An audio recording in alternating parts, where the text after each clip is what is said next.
Hello, everyone. On behalf of IBM Systems Magazine, I'd like to welcome you to our presentation. My name is Janine Donnelly. I am the manager of webinars for IBM Systems Magazine, and I will be the moderator for today's event. We will be holding a Q&A session at the end of the webinar. You may ask a question at any time during the event by entering it into the Q&A panel. If you experience technical difficulties during the webinar, please use the Q&A panel to alert us, and someone will assist you. You may download a PDF version of the slide deck by clicking on the drop-down menu labeled Event Resources. You'll find that on the left side of your screen, and you can download the deck right from the platform without being disconnected from the webinar.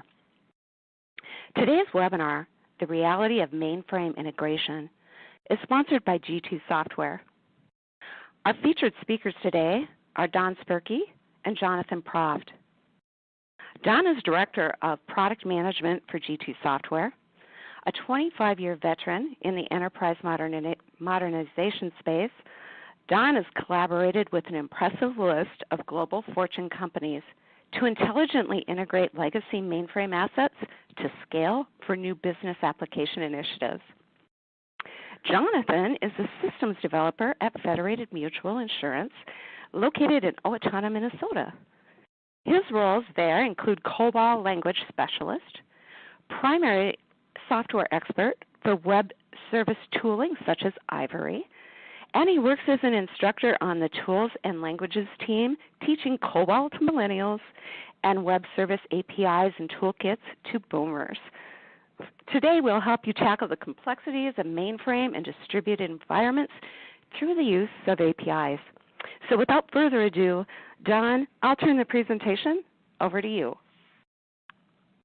Thanks, Janine, and I'd like to welcome everybody today. The connected mainframe is really the best way to maximize your investments and ensure that the systems of record support new development initiatives. This is accomplished by API enabling your legacy systems. Like most things in life, there's a theoretical reality and then there's the true reality. Over the next 45 minutes or so, we'll explore the reality of mainframe API integration using Ivory Service Architect from GT Software. We'll also hear from Jonathan Proft of Federated Insurance about his experiences with mainframe integration. To understand the power of the API, let's take a look at what an API is and why it's integral to the mainframe story. Application programming interfaces, or APIs, have been around for decades. In the 60s, 70s, and 80s, the point-to-point solutions available, they got the job done. But they were expensive to create and maintain and were highly specific to what you were doing. In other words, expensive, lacked flexibility, and certainly not reusable. But we learned a great deal from the point-to-point years. Organizations worked very hard to create interfaces that were reusable.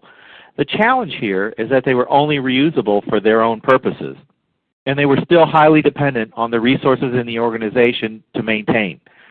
And as those resources moved to other areas, retired or quit, we saw the custom connectors as a resource and financial drain on the organizations. So, although the intention was noble, the results really weren't. With the integration of service-oriented architectures, or SOA, notably SOAP and XML, a whole new era in application integration opened up. Finally, we had a common standard and interface for connecting applications. It wasn't too long after the introduction of SOA and SOAP that GT Software began creating the Ivory Service Architect product. We realized very early on that having the mainframe be a full participant in the API evolution would provide countless benefits to our customers and prospects. We also realized that the people creating the APIs may not be familiar with all the new web service API terms, so we designed it with that in mind. And you'll see later in the presentation that Ivory has the power and flexibility to bring the mainframe into the API economy. Today, we're in that API economy, according to IBM and others. Driven by the Internet of Things and the need to expose more information at a faster pace, APIs have become the new gold standard for application exposure and integration. several things have changed in the new API economy. First, the message format is moving from SOAP to REST, probably because it's more appropriate for mobile and device integration. And this is critical as more and more apps are being created to combine information from a variety of sources. Also, from a device perspective, more of our day-to-day information interactions are moving from the traditional PC interface to some sort of mobile interface. I think we can agree that the API is here to stay. I also think it's fair to say that the API evolution has transformed into the API revolution. The explosion of internal company-focused APIs and industry APIs is seen in this graph. And from 2004 to 2011, we went from almost nothing to 400. I can't even imagine how many APIs are available in 2018. And monetization of the API is now a revenue stream for many organizations. I have customers that have created and have in production well over 200 APIs that expose mainframe applications and execution rates well over 40 million invocations per month. Just to reiterate, hundreds of APIs and over 40 million invocations of that API per month. And that's just one customer, and we're very, very proud of that. So let's switch gears and talk about why these APIs are important and how easy it is for you to include the mainframe in the revolution. Let's explore a little deeper the world today and what IBM calls the API economy, where APIs become the means by which digital enterprises do business. Many of the web and mobile sites we interact with are built on APIs, which can be either private or public. And in the API economy, there's providers and consumers. And most important, they represent an amalgamation of information from many different sources. If you think about a car site, not only can you do research on a specific vehicle, you can find comparative vehicles from different manufacturers, financing information, a loan calculator, insurance information, and a vehicle history. Pulling data from all these different sources is the true power of the API. But as we said earlier, it's not new. They've been evolving over the past several decades. The key is common standards by which providers and consumers can easily communicate across. SOAP XML and REST JSON are now the standards that most APIs follow. So you might ask yourself, what does this have to do with the mainframe?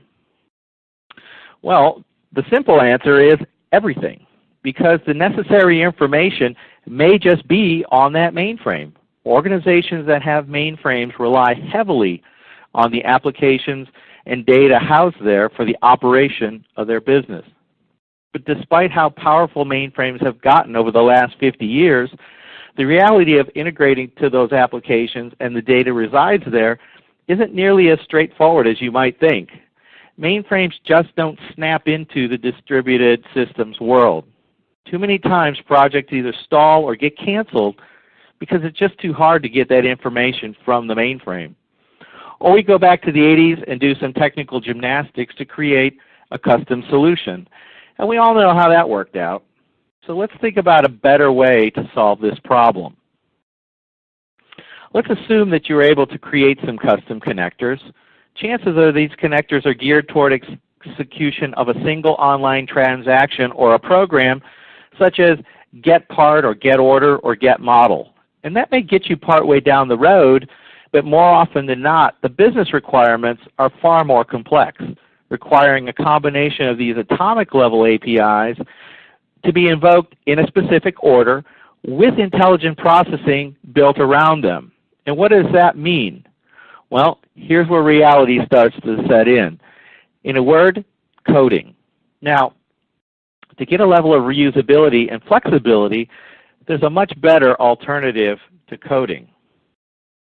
What you want to do is create a layer of more intelligent APIs that combine these atomic level transactional APIs within an intelligent workflow designed into a business process. These composite APIs provide a much more useful set of business services which make it easier for a consuming front-end application to integrate to the back-end mainframe systems. It also provides greater reusability and agility to respond to new business requirements. So the only problem to solve is, what's the best way to create these business-level APIs? And that's where GT Software and our API tool, Ivory, bring everything together. Not only can you create atomic APIs if you choose, but if you have the choice of a back-end connector technology to get to that mainframe, so if you want to get to the data, why not wrap your SQL request with an API call? If TN3270 is the only way to get through to your application, we can make that into an API.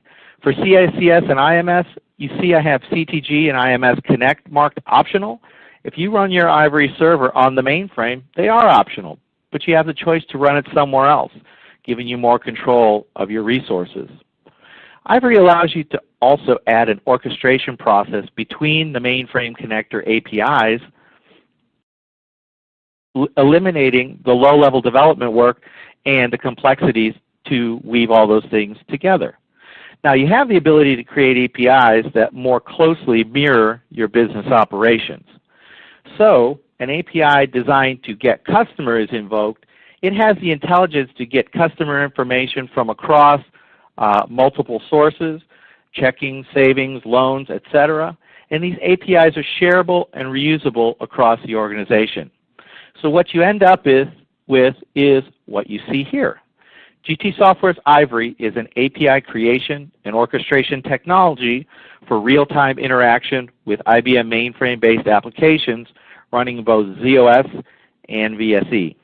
It provides an easy-to-use development environment requiring minimal knowledge of the mainframe. If you know or can find the transaction IDs, program names of your applications, and their input-output copybooks or their screen maps, you can create a mainframe API. If you can connect icons together, you can build a mainframe API. If you've ever used a wizard in any other computer application or program, you can build a mainframe API. And finally, if you understand how one application relates to another, you can build an orchestration. It's all point and click, drop and drag. I have users who have built APIs in less than 1 hour. Now, Ivory Service Architect is an incredibly rich product for building mainframe APIs. Now we have the theory locked in, and Ivory Service Architect is the tool you need to use for API integration to your mainframe.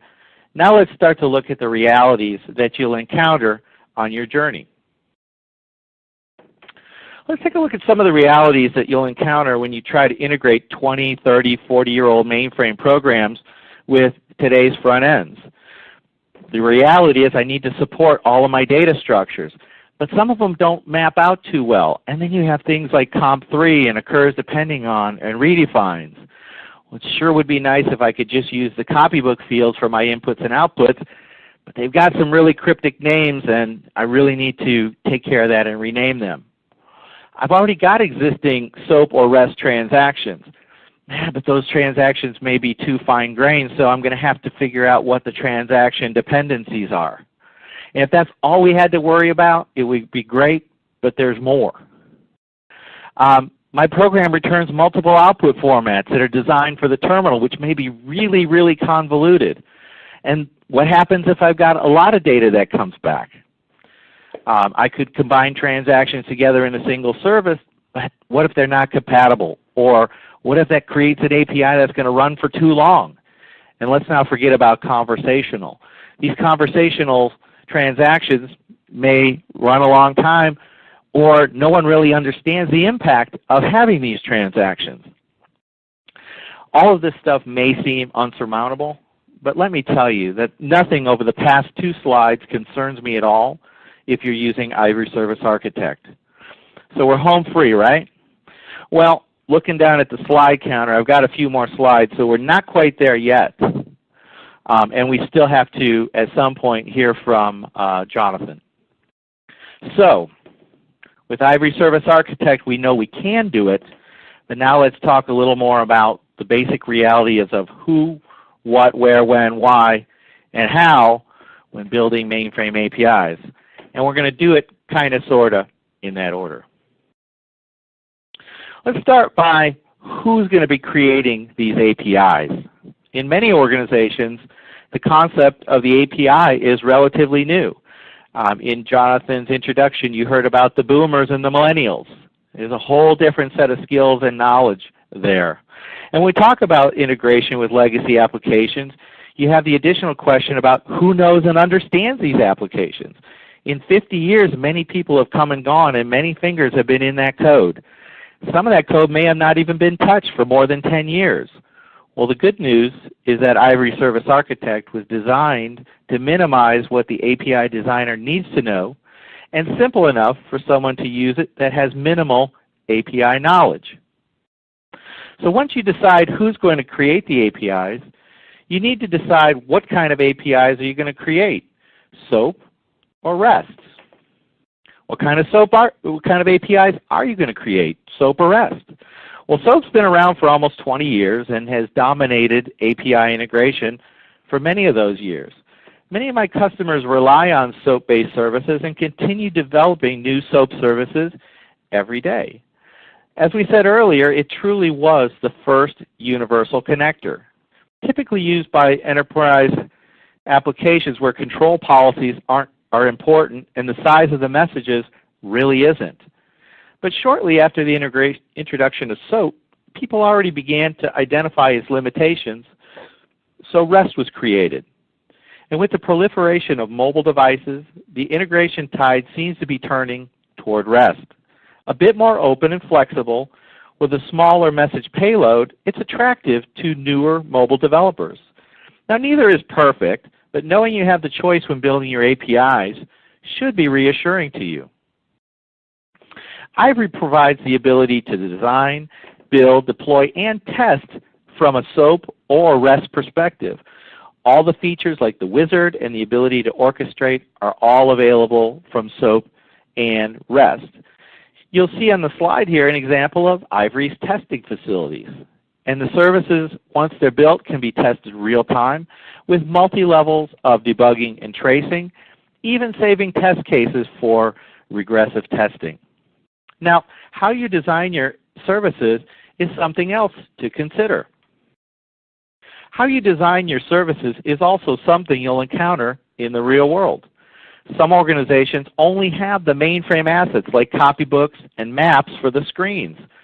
For those folks, bottom-up development allows you to consume those assets and build your APIs from them, and that's what you see on the right. Some of my other organizations that I've dealt with have created WSDLs or Swagger documents, and we can use them as the foundation for API creation as well. This allows for maintaining standard data elements and formats across your APIs. And if you've created schemas, or if you subscribe to one of the industry schemas like IFX, Accord, etc., those can also be used in Ivory as an aid to your API development. Where you get the information from is another reality that you'll need to consider. Sure, we'd also like to just use a COM area or channel container program, but too often the only way to the information that you desire is through the screens. Is that a bad thing? I would say absolutely not. When a product uses the same technology as a terminal, there's no penalty for using the screen. In fact, following the natural progression of how the human worker answers a question and being able to do that technically is bordering on robotic process automation. And if your API can make decisions based on the data and where in the application it's at, very sophisticated processes can be easily made into an API. Now, another where to consider is where to process your APIs. Where you execute your APIs is a huge consideration. There's a runtime server component of Ivory, and that's where the APIs are deployed and executed.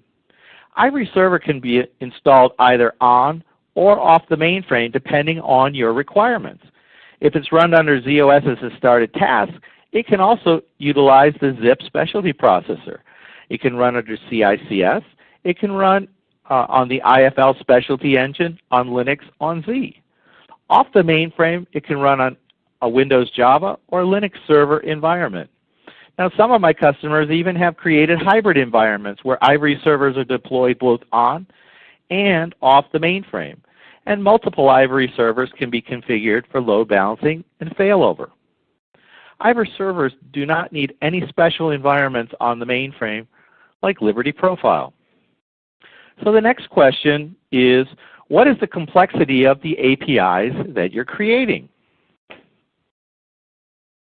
Another how to consider is the types of APIs that you're building. We already talked earlier about atomic APIs, and we touched a little bit about orchestration. Can the requirements of your API consumers be satisfied with an atomic API, or won't that be sufficient? Sometimes you need to bring together the results of multiple APIs, but how are you going to do that? With Ivory, we can support that lower level single transaction API, or as you can see in the picture, we can combine multiple APIs together to create business services, including access to external APIs. And this includes any legacy web services you may already have developed from days gone by. These microservices and business services are created without writing any additional lines of code. This also makes it a lot easier for the consumer who's now communicating with a single intelligent API that's orchestrating multiple lower-level APIs to the individual transactions and programs. Now the burning question is, do I need to write code to build these intelligent APIs? With Ivory, orchestration is as simple as assembling building blocks in an intelligent, interactive sequence using the Ivory Studio that you can see here. In the example, you may start by calling a legacy CICS COM area program. Then based on the returned results, you may call an external web service, followed by a dialog with a 3270 application. When complete, the orchestration itself becomes a bigger building block that can be easily integrated into the consuming applications.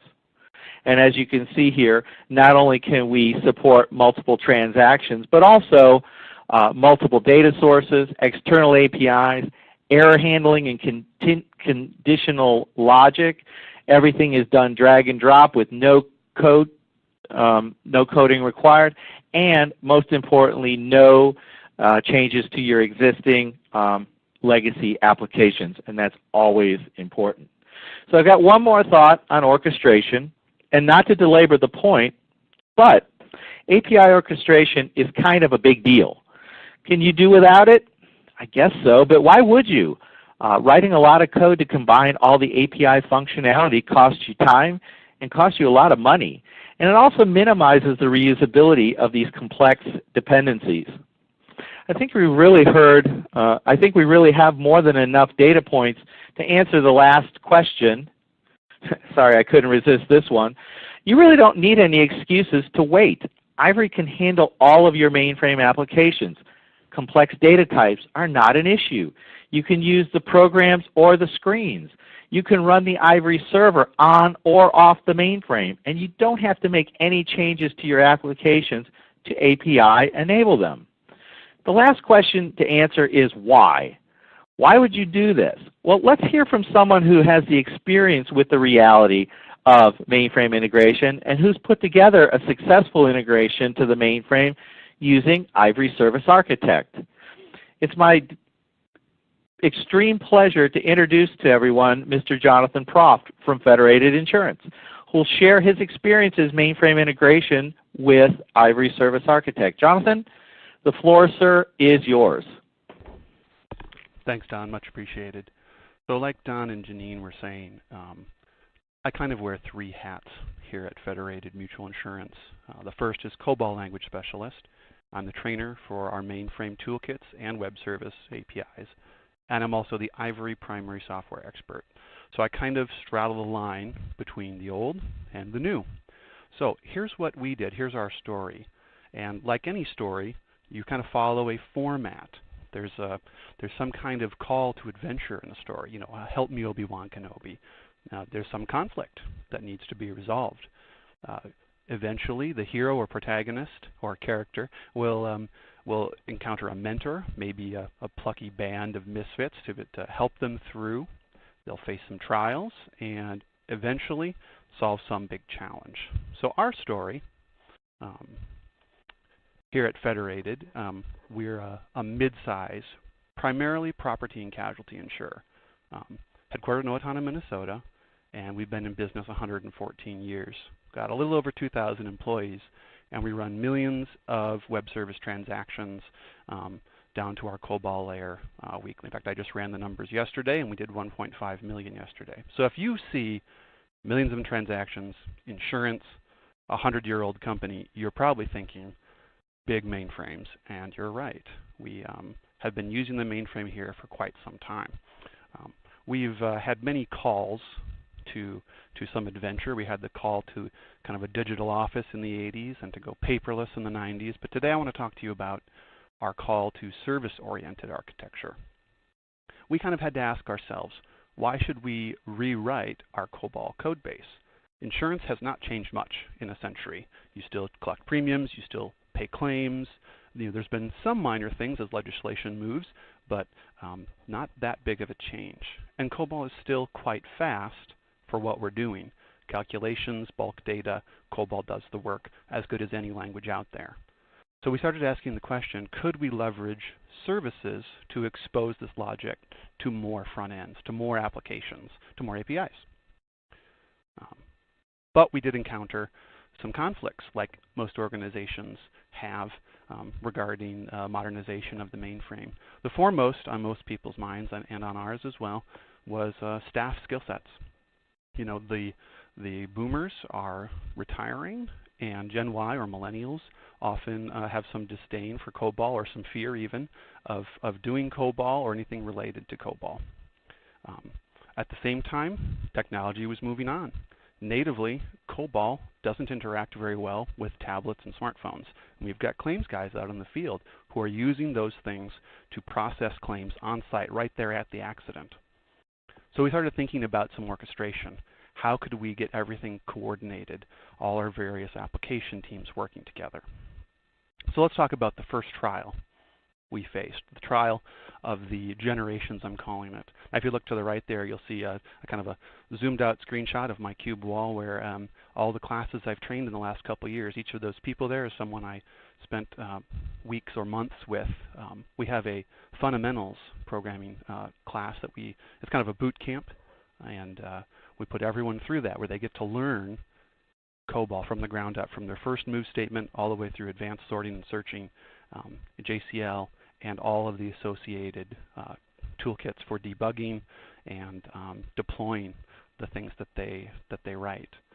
At the same time, we have made sure to recognize and incentivize our boomers with perks at major service milestones, benefits that increase based on years of service. And for all ages, we commit ourselves to dedicated ongoing training. 10% of our time is spent on R&D, guaranteed 24 hours a year for every employee to brush up their skill set to sharpen the saw. We even have internal user groups where they get together, share ideas, and this is the sort of thing that takes time to implement. You can't put this into place in a day or even in a year. It takes a long time to get your mentors to step up and start training. You need to drive this from the top down. So this isn't an immediate thing you can put into place tomorrow, but it's a big part of our success. So the skill sets get handed down. The next part of the trial that we faced was transitioning from old, insurance loves their paper forms. We had many green screens calling to COBOL backends. And we started looking at, in the early 2000s, using Visual Basic for our client-side applications and Java to provide our web service front ends. We have a number of other third-party technologies that use web services. And we wanted to expose to all of them from our same existing COBOL backends. We even wanted new Kix COBOL that would be written, or even batch COBOL, to be able to integrate seamlessly into this architecture. So really it became a problem of orchestration. We're asking ourselves things like, why should we do a business logic edit in 50 different front-end applications? Whether or not a policy can have this coverage type or that coverage type, whether or not a claim is valid in a certain territory. those are business logic questions that should be solved at the business layer, way down deep. We needed to coordinate all these shared services so that we could reduce the total code maintenance. When you've got millions of lines of COBOL and thousands of modules, that's a lot of maintenance.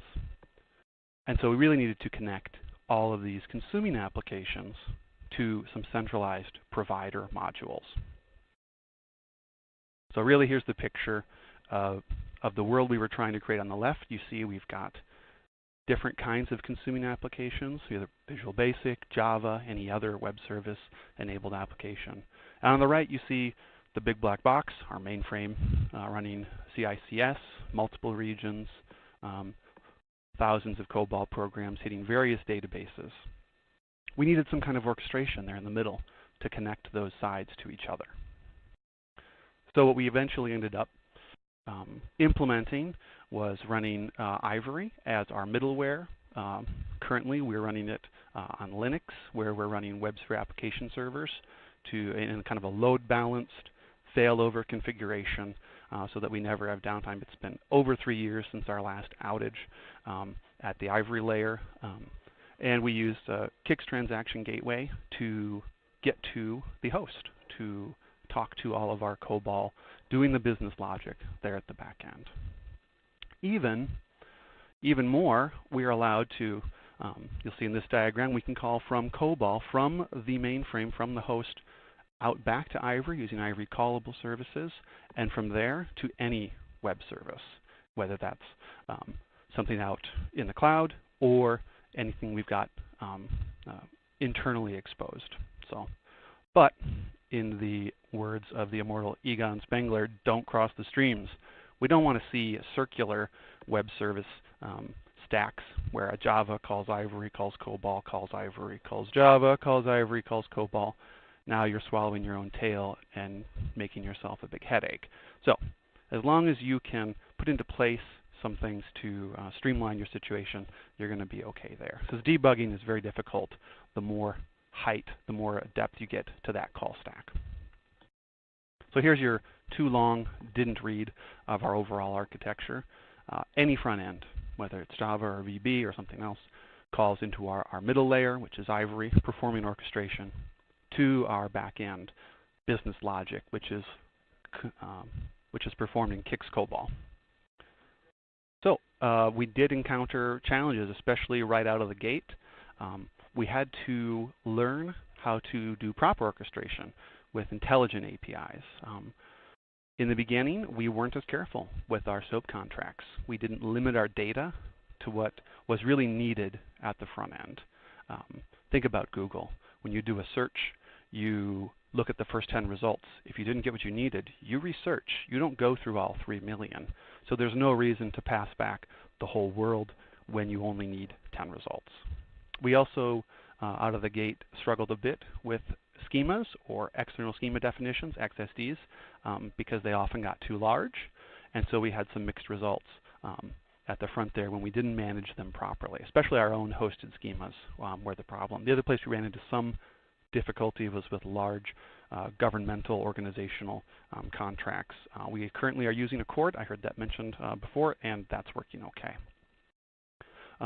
We also found ourselves sometimes falling into a batch mindset, trying to treat web services like they were batch programs. But we've got batch for batch, and we've got Java Spring Batch for Java Batch. So we don't need to treat these web services like batch. We've already got that. Stay conversational, but don't get too conversational for the best results. So I'm going to show some examples of a couple of our different APIs we've created. The first is an employee directory app which we use internally. It's kind of a phone book. In fact, not everyone remembers what a phone book is, but it did end up replacing our physical phone books. And we have 2 versions of it. One's kind of a high level, and one's kind of a detail version. These have right-sized contracts, kind of an 80-20, like 80% of the time, 20% of the data is enough, and then the other 20% of the time you get everything. So I'll show you that in a second. And the overall architecture of this that I'm about to show you is Java to Ivory to COBOL, and in this case to DB2, using some SQL. So here's the front end. It's a very simple homegrown application written in Java where you put in a name. I've searched for myself here and find their phone number. And on the short version, it only passes back the name and phone number, but the name is a link to call the second service, which is the detail one. And that one gets quite a bit more information. There's more behind the scenes, including a picture of the individual.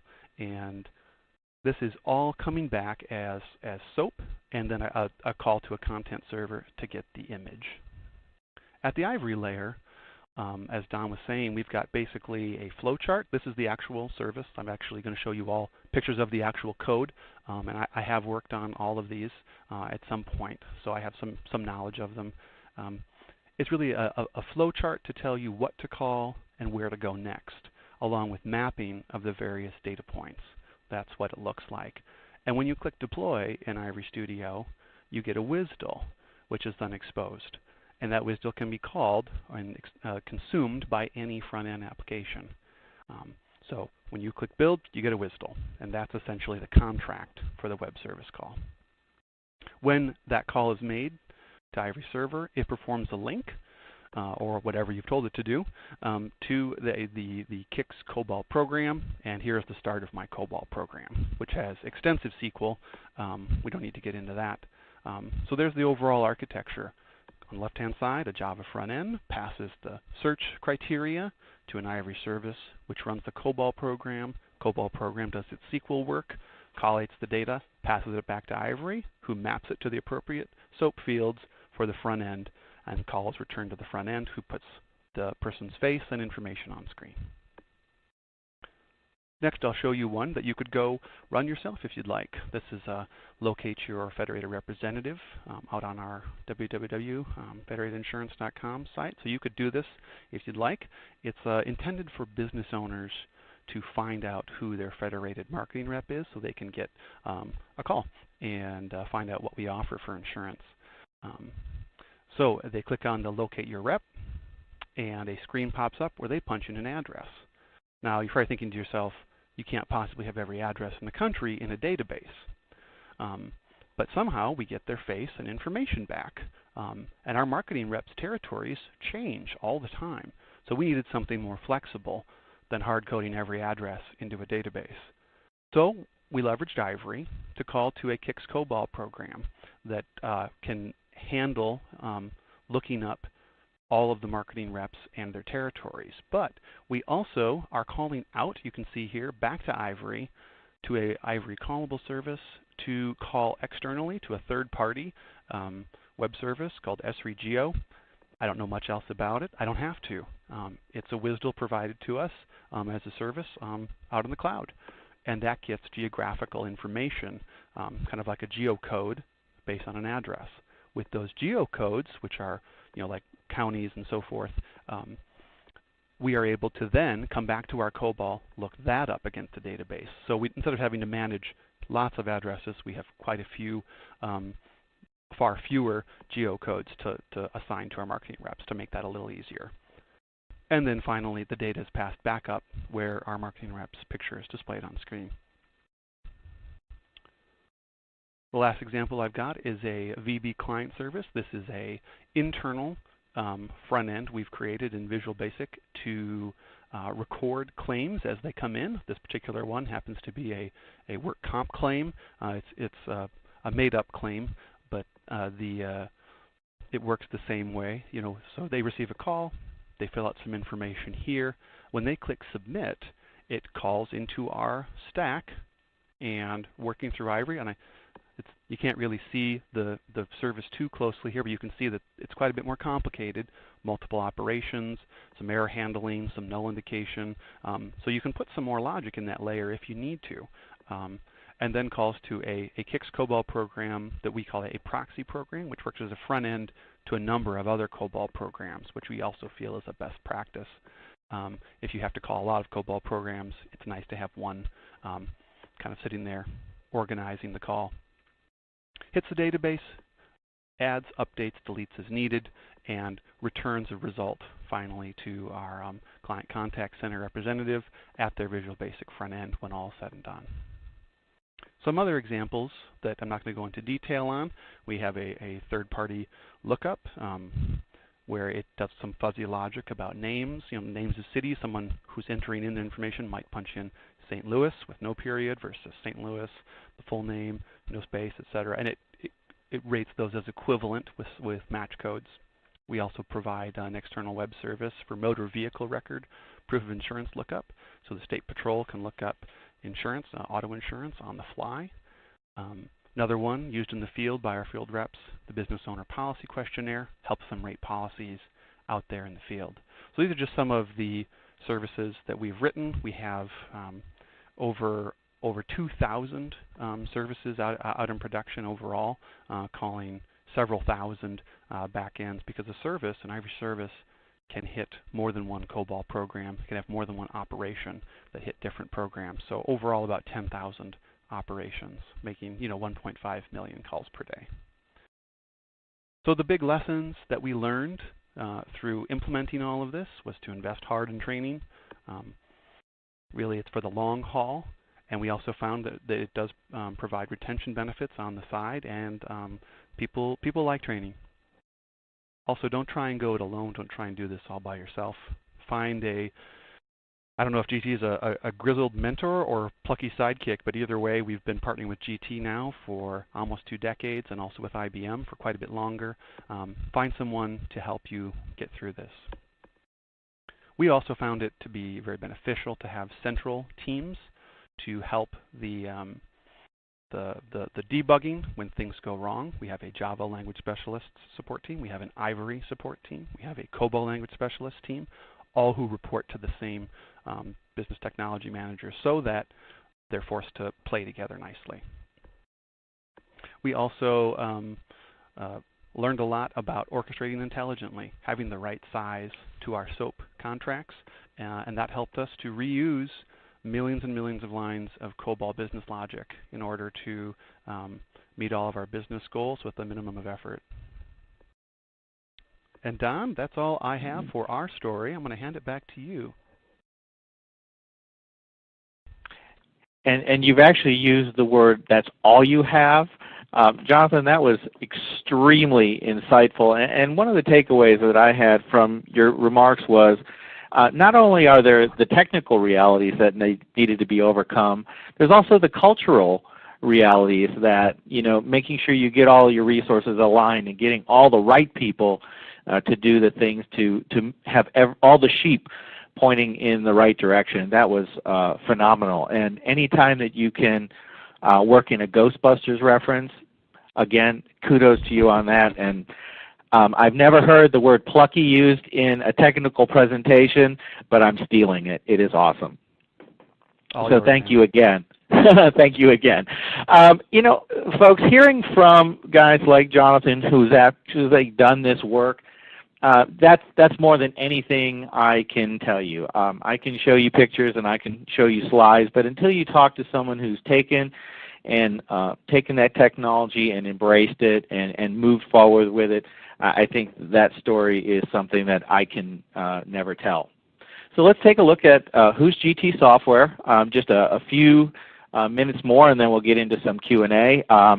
We are a software company based in Atlanta, Georgia, and we've been around since 1982. Our focus has been and continues to be, and probably always will be, things to help the mainframe be the best platform that it can be.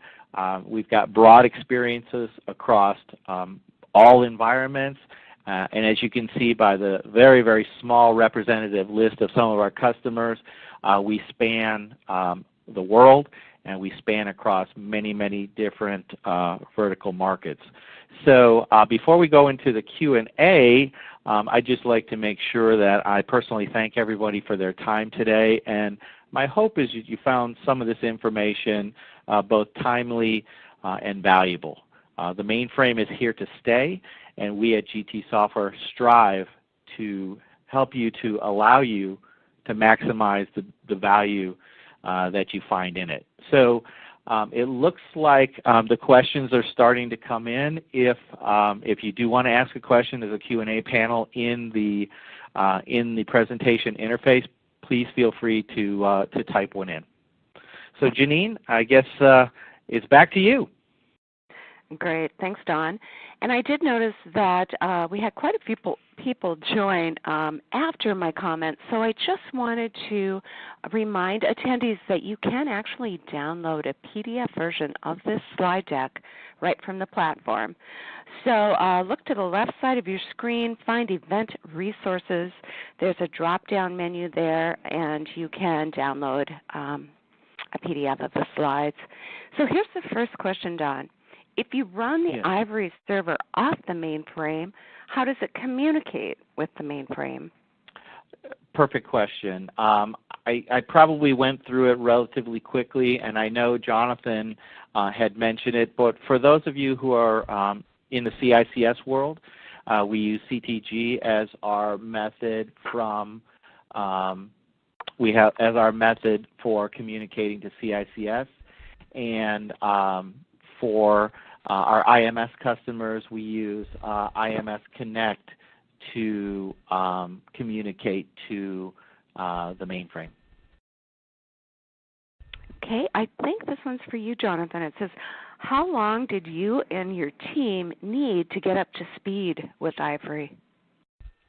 I would say the ramp-up time was about two years to kind of get all the pieces into place. We tried a couple different platforms before we settled on hosting Ivory on Linux, and so there was some work kind of off and on with me and the guys downstairs, the infrastructure guys.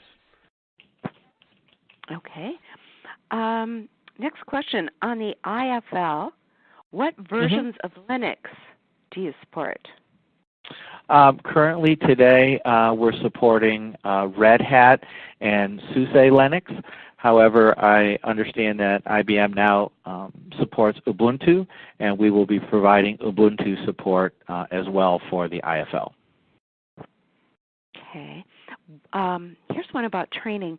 What kind of training is required to be proficient with Ivory? And I don't know if this one's for Jonathan or you, Don. I'd love to take that, John. Yep, sure. Yeah, so when I do the training, I run a day-and-a-half class with my new trainees, and typically after about 3 hours, they're writing their first service, and after that, we're working more on deployment, integration, change control, stuff that's kind of outside of the studio. So I would say to be proficient, about 4 hours is average. Some get it quicker, and if you want to really get to a high expert level, 12 hours is more than enough. Okay. I think I'm going to jump to this one. What are all the basic setup needs to be done in order to create Ivory API in an enterprise mainframe system? Yep, I can take that one. As I said, there's two components to Ivory. There's the Ivory Studio, which you saw a few pictures of in my presentation and Jonathan's, and that's where you will model your services. And then there is the server component. So once the server is installed, and that can take anywhere from a few moments to a couple of hours, depending on the resource requirements that you have in your organization. And if you're using CTG or IMS Connect, those are really the only things that are required to get you up and running. And then when you start to build your services, then it becomes what assets do you want to use to help you build your services. So for example, if you want to consume a copybook, you need to go find that copybook. You may need to have a discussion with a COBOL application programmer just to ask simple questions like, hey, what fields do I need to pass you for it to work like I expect it to work? And other than that, it's a very, very simple thing to take care of. Okay, what about this one? How is this different from ZOS Connect?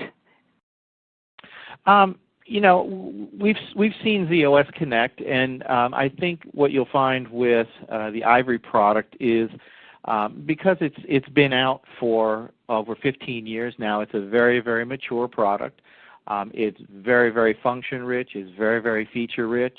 And it allows you to include things like screen-based interfaces, the call to external services, and really the key nugget is just that whole concept of being able to orchestrate, which my customers find to be a very, very important feature. And I think Jonathan also reinforced that in his slides, that the ability to create services that brought together multiple items and then had logic for things like error checking and things like that in the service is definitely a key differentiator. Okay, I have another one for Jonathan. How long is a typical development cycle for building a new Ivory API? I just wrote one. It took about 2 minutes. I did one while I was asking the question. No, Wow. the minimum that I've seen for actually just building the Ivory project itself is somewhere around half an hour to an hour if it's a fairly simple service. If you're actually talking about writing the front end, writing the Ivory, writing the COBOL, doing the whole thing yourself from analysis to database table SQL, I'm looking at somewhere around the 16, 20 hours where I usually estimate. Yep. I think that experienced developers can get it faster, and of course new developers take a little longer. And if I could just add one thing to that, Jonathan. In the tool is a wizard, and the wizard will allow you to create the happy path. But we all know, and not to be playing off words of the theme of the webinar, but the reality is that very few things fall into the happy path. There's going to be a challenge of, did the consumer enter the data right? Who's going to deal with invalid data? Is the service going to do it, or is the front end going to do it? And it's all those little tweaks that allow it to become the perfect service from just the happy path service that it would start with. Okay, here's one. Can Ivory directly pull data from DB2 tables or IMS database and expose the data as an API? You can do that, but it requires one of our other products called the Ivory Data Hub, and that would allow you to encapsulate a SQL statement as a service. Okay, is there a trial version of the software available to do POCs before investing further? Yes, if someone's interested in doing a POC of the software, I would suggest that they reach out to our sales, and there's a form on our website, www.gtsoftware.com, that would allow you to get contacted by a sales rep, and then once that takes place, we can put together the parameters for doing a proof of concept. Awesome. Here's another one. How does Ivory integrate with AWS SNS/SQS? Robert, I'm going to have to probably answer that question offline because I honestly don't know what the answer to that is. Okay, here's another one for Jonathan. How many COBOL programs do you call, and from how many front ends? Does that make sense? Yeah, so I don't know the exact number of front ends. I can tell you that we're calling a little over 5,000 different COBOL programs. Some of them are quite large, 50,000 lines. Some are only 1,000 lines or so. I know we're running 2,000 Ivory projects with about 10,000 operations. I'm assuming that the number of front ends is quite a bit larger because every Ivory front end, every Ivory service would have at least one front end. So probably a good low end is probably somewhere around 10,000. There could be more though. And don't forget, some of those, some of the things calling in would even be COBOL, calling to the backend COBOL or calling to the Ivory. So sometimes we do swallow our tail just a little bit. Okay.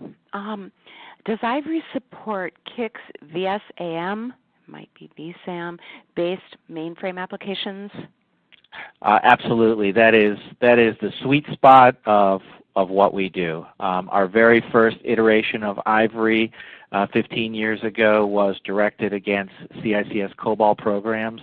The VSAM is just the data source that's attached on the back end. But since we've our roots are with CICS, with some of our other programs and products, that's where we started. But over the years, we've branched into IMS and other systems. Oh, interesting, because here's one that says, we're an IMS shop. Does Ivory support conversational IMS? Absolutely. One of the things that we've worked very hard on over the past many years is to make sure that we can make our product as function and feature rich as we possibly can. And it didn't take long working with the IMS community to understand that, the conversational transaction was a very, very important part of what they do. So we do provide support with that. And we also provide support for multi-segment input and output on IMS transactions, which is another very widely and commonly used feature. Okay. What size payload are these services? I think Jonathan actually kind of answered that question in the lessons he's learned. Obviously, if you think back to the days of ODBC and JDBC when you were just passing bunches and bunches and bunches of data around, those payloads got very, very large. But because Ivory allows you to be very specific as far as what data elements are passed both on the input and output side of these transactions, it allows us to streamline the payloads, tremendously. Yeah, I'll piggyback onto that and say that our typical payload size is just under the COM area, just under 32K. We find that kind of the Goldilocks zone, that's just right, is right around 20, 30K. We have services that go up to 4 megabyte, but usually that's getting a little bit big. Even after about 2 megabyte, this response time starts to go up just a little bit. We like things to come back so quickly that no one can tell the difference. Sub-second, both on the CPU and on the response time. Right. And I will say that, just one more comment to that, we do have some of our customers that utilize blobs for, especially our IMS customers that are bringing back those multi-segment output sources. So those blobs can get relatively large. I don't have a number that I can attach to them, but it's certainly significantly bigger than the Goldilocks number that Jonathan just shared. Yeah, and we certainly do have some that are 8 megabyte, and they run. It just takes 1 second of response time, which is fine. Nobody's going to. Sure. Compared to a website, that's normal. Okay, last question, and as Don said, if we didn't get to your question today, know that someone will reach out to you via email. So here's the last one, Don. Does Ivory support VSE systems? It does. Actually, we do support VSE systems, and for our VSE customers, we would typically do a Java server installation and then just utilize CTG to get to those back-end VSE systems. All right. Well, unfortunately, that's all the time we have for today. I want to thank everyone for attending, and more importantly, for all your thoughtful questions. We really appreciate your participation. I want to thank Don and Jonathan for sharing their expertise with us. So later this week, watch for a follow-up email containing a link to the recording of today's webinar. That concludes our webinar. Thanks again, everyone, and have a great day.